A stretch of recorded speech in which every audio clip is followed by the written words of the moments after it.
রাজন্না হালদার, যাকে তৃণমূল কংগ্রেস এক প্রকার তাড়িয়ে দিয়েছে আর বিজেপিও যাকে গ্রহণ করেনি, তারপরেও তিনি চেষ্টা করছিলেন বিজেপি ঘনিষ্ঠ হওয়ার, কিন্তু বিজেপির আইনজীবী তরুণজ্যোতি তিওয়ারি এবং আরও কিছু বিজেপির নেতাদের আবেদন বা তাদের আপত্তির জন্য বিজেপি পার্টি তাকে দলে নেয়নি, তাকে প্রার্থীও করেনি।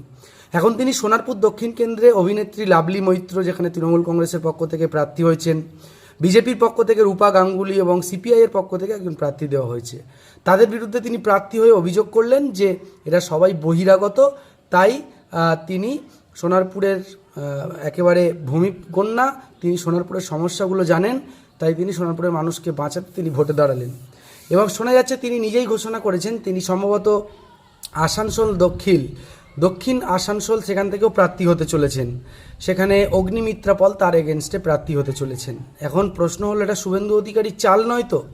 এদিকে রূপা গাঙ্গুলি, ওদিকে অগ্নিমিত্রা পল, এই দুজনেই শুভেন্দু অধিকারীর টিমে নেই, এরা আবার অন্য টিমে।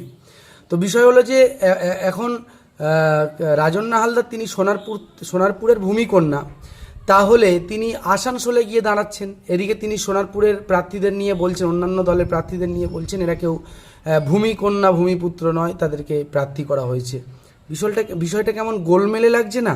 কেমন যেন ওলটপালট হয়ে যাচ্ছে না? রাজন্না হালদারের ভোটে দাঁড়ানো বা এই বিষয়গুলো, তার মন্তব্য নিয়ে আপনাদের মন্তব্য কমেন্ট বক্সে জানান।